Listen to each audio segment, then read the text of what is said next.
की बात है कि आज हिंदुस्तान के लोकतंत्र पर बीजेपी और आरएसएस के लोग आक्रमण कर रहे हैं, हिंसा फैला रहे हैं, नफरत फैला रहे हैं और देश का पूरा धन चुने हुए लोगों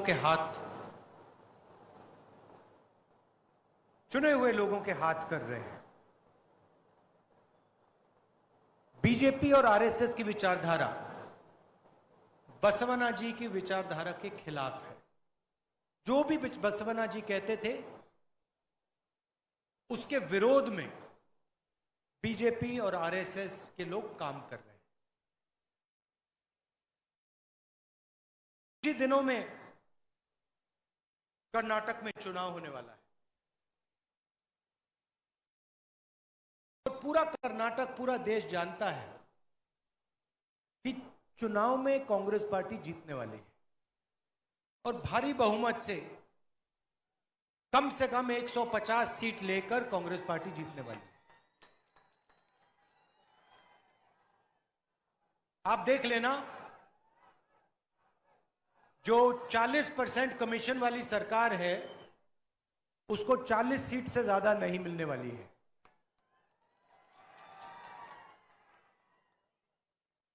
हिमाचल के चुनाव हुए थे, छत्तीसगढ़, मध्य प्रदेश चुनाव हुए और कांग्रेस पार्टी के नेता मेरे पास आए। उन्होंने कहा कि राहुल जी, हमें क्या करना चाहिए, और मैंने उनको 2 सुझाव दिए। पहला सुझाव था कि आप जो भी वायदे करो, ज्यादा वायदे मत करो, 2-3 चीजें गारंटी करके स्टेट को दे दो, मतलब झूठे वायदे मत करो। और दूसरा सुझाव मैंने दिया कि जो भी वायदे आप करोगे उनको आप पहले ही दिन, पहली कैबिनेट मीटिंग में पूरे कर दो।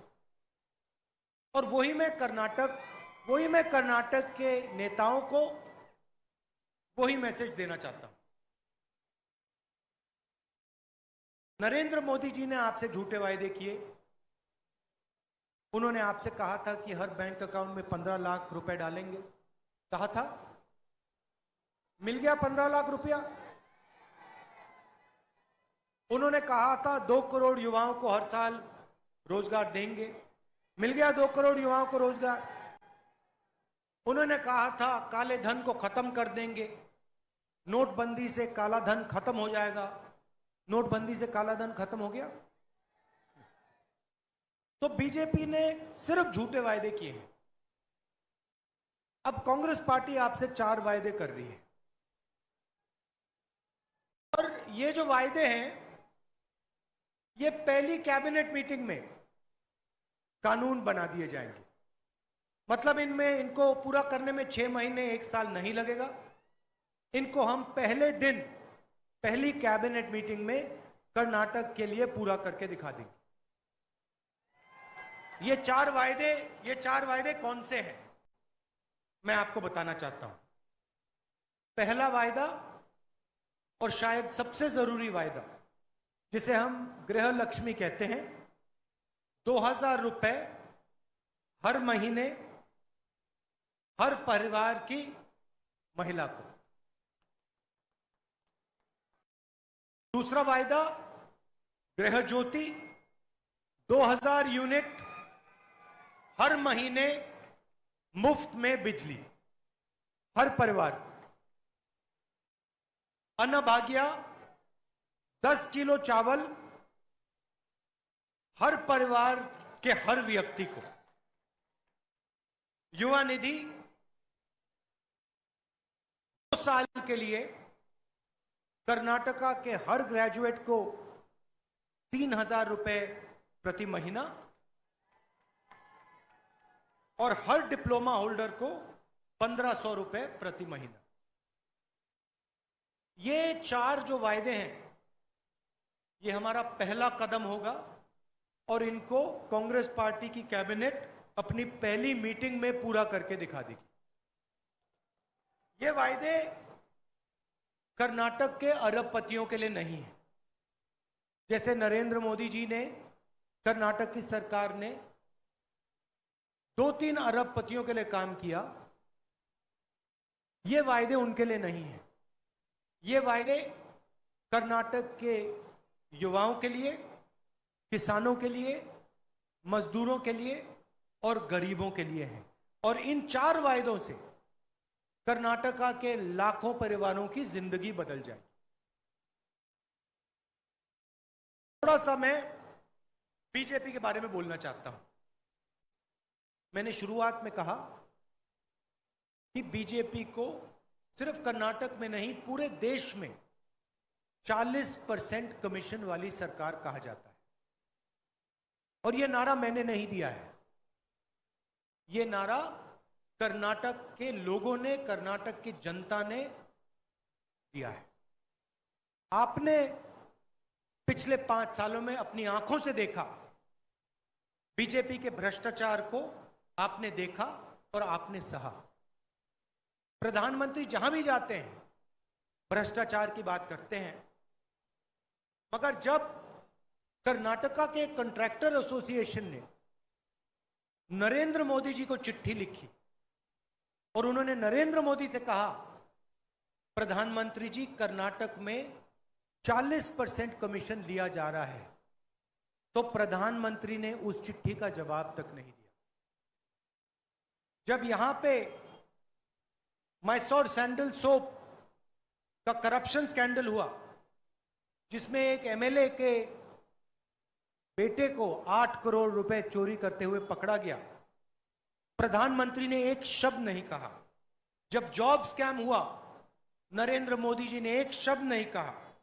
जब पुलिस सब इंस्पेक्टर को 80 लाख रुपए ब्राइब दिया गया, प्रधानमंत्री ने एक शब्द नहीं कहा। जब असिस्टेंट प्रोफेसर जॉब स्कैम हुआ, प्रधानमंत्री ने एक शब्द नहीं कहा। जब assistant engineer, junior engineer job scam हुआ, प्रधानमंत्री ने एक शब्द नहीं कहा। जब मैं भ्रष्टाचार की बात उठाता हूं, जब मैंने पार्लियामेंट हाउस में भाषण किया और प्रधानमंत्री जी से अदानी जी के बारे में सवाल पूछे, तो पहले उन्होंने मेरा माइक ऑफ कर दिया और उसके बाद मुझे पार्लियामेंट से डिस्क्वालीफाई कर दिया, लोकसभा से निकाल दिया। क्यों? क्योंकि मैं भ्रष्टाचार के बारे में नरेंद्र मोदी जी से सवाल पूछ रहा था। 3 सवाल पूछे। मैंने पूछा कि नरेंद्र मोदी जी, आपका अदानी जी से क्या रिश्ता है? अदानी जी को हिंदुस्तान के पोर्ट्स, एयरपोर्ट्स, सारे के सारे बिजनेसेस पकड़ा दिए जा रहे हैं। ये कौन कर रहा है? क्यों कर रहा है? दूसरा सवाल, अडानी जी के जो शेल कंपनीज हैं, उसमें जो बेनामी पैसा है 20,000 करोड़ रुपए का, वो पैसा किसका है? यह सवाल मैंने नरेंद्र मोदी जी से पूछा और नरेंद्र मोदी जी ने पहले मेरा माइक ऑफ किया पार्लियामेंट हाउस में और फिर उसके बाद मुझे पार्लियामेंट से निकलवा दिया, डिस्क्वालीफाई कर दिया। मगर मैं रुकने वाला नहीं हूं। मैं प्रधानमंत्री और कर्नाटका, मैं नहीं डरता इन लोगों से। मैं प्रधानमंत्री और कर्नाटका की सरकार से भ्रष्टाचार के बारे में सवाल पूछता जाऊंगा और इनसे मैं लड़ता जाऊंगा। ये जो पैसा है, 40% पैसा है, ये किसका पैसा है? ये आपका पैसा है। इस पैसे को आपके शिक्षा के लिए, आपके अस्पतालों के लिए, आपके कॉलेजेस के लिए, आपकी यूनिवर्सिटी, स्कूलों के लिए लगाना चाहिए। ये आपका पैसा आपसे छीनकर, चोरी करके ले रहे हैं। और इसका प्रयोग ये कैसे करते हैं? पिछली बार आपने बीजेपी की सरकार नहीं बनाई थी, पिछली बार आपने हमारी सरकार बनाई थी।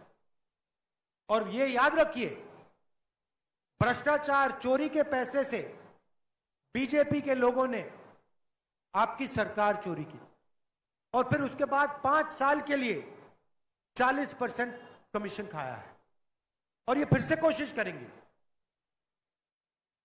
इसीलिए बहुत जरूरी है कि कांग्रेस पार्टी को कम से कम 150 सीटें मिलनी चाहिए, नहीं तो फिर से ये चोरी करने की कोशिश करेंगे। ये जो आपका पैसा है, 40% जो कमीशन खाया है, उसका प्रयोग करके ये फिर से एमएलए को खरीदने की कोशिश करेंगे। तो बीजेपी को 40 सीटों से ज्यादा नहीं मिलनी चाहिए। बीजेपी को 40 सीट से ज्यादा नहीं मिलनी चाहिए, और कांग्रेस पार्टी को 150 सीटें से कम नहीं मिलनी चाहिए। अच्छा, नरेंद्र मोदी जी ने एक और सवाल उठाया। उन्होंने कहा कि मैंने ओबीसी का अपमान किया है। सबसे पहले, मैं किसी का अपमान कभी नहीं करता हूं, मगर दूसरा सवाल और बड़ा सवाल, अगर नरेंद्र मोदी जी ओबीसी की बात करते हैं तो फिर सचमुच में हम ओबीसी की बात क्यों ना करें। और ओबीसी वर्ग के सामने 2-3 बड़े मुद्दे हैं, देश के मुद्दे हैं, उनके बारे में आपको थोड़ा सा बताना चाहता हूं। अगर हम चाहते हैं कि ओबीसी को ताकत दी जाए, राजनीतिक ताकत, आर्थिक ताकत, तो सबसे पहला कदम हमें यह मालूम होना चाहिए कि हिंदुस्तान में ओबीसी हैं कितना। अगर हम ओबीसी को ताकत देना चाहते हैं तो पहले यह समझना होगा कि देश में ओबीसी कितने हैं, दलित कितने हैं, आदिवासी कितने हैं। अगर हमें यही नहीं मालूम तो हम ओबीसी को शक्ति, ओबीसी को ताकत कैसे दे सकते हैं। जब हमारी सरकार थी, यूपीए की सरकार थी, 2011 में हमने सेंसस किया था, और पहली बार हमने सेंसस में सवाल पूछा था कि भैया आप ओबीसी हो, आप दलित हो, आप आदिवासी हो, आपकी जात क्या है। और पूरा का पूरा डेटा हिंदुस्तान की सरकार के पास है, मगर नरेंद्र मोदी जी ने डेटा पब्लिक नहीं किया है, छुपाया हुआ है। दिल्ली की सरकार को मालूम है ओबीसी की कितनी आबादी है हिंदुस्तान में, अगर दिल्ली की सरकार किसी को बता नहीं रहे। तो मोदी जी, अगर आप सचमुच में ओबीसी को ताकत देना चाहते हो, आर्थिक ताकत देना चाहते हो, राजनीतिक ताकत देना चाहते हो, तो सेंसस में जो डेटा है उसको पहले आप पब्लिक कीजिए, कि देश को पता लगे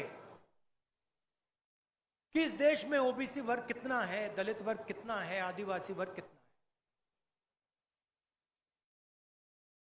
अगर आप नहीं करोगे तो कांग्रेस पार्टी ये काम करके दिखा देगी, क्योंकि हम झूठे वायदे नहीं करते हैं। हम सचमुच में ओबीसी वर्ग, दलित, आदिवासी वर्ग को ताकत देना चाहते हैं। हम चाहते हैं कि हिंदुस्तान के लोग, गरीब लोग, कमजोर लोग भी इस देश को चलाने में उनकी हिस्सेदारी हो। तो पहला कदम यह है, नरेंद्र मोदी जी, ओबीसी सेंसस जो है उसका डेटा आप पब्लिक कर दीजिए, देश को बता दीजिए इस देश में ओबीसी हैं कितने। दूसरा कदम, ये जो रिजर्वेशन पे 50% का कैप लगा रखा है कि देश में 50% से ज्यादा रिजर्वेशन नहीं मिल सकता, इसको आप हटाइए।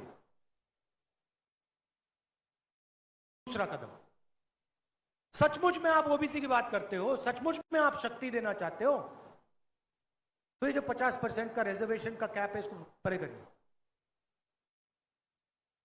तीसरी बात, जो दलित हैं, आदिवासी हैं, उनकी जितनी आबादी है उतना रिजर्वेशन उनको दीजिए। मैं जानता हूं कि ये नरेंद्र मोदी ये काम कभी नहीं करेंगे, क्योंकि नरेंद्र मोदी जी ओबीसी से वोट ले लेते हैं, मगर ओबीसी को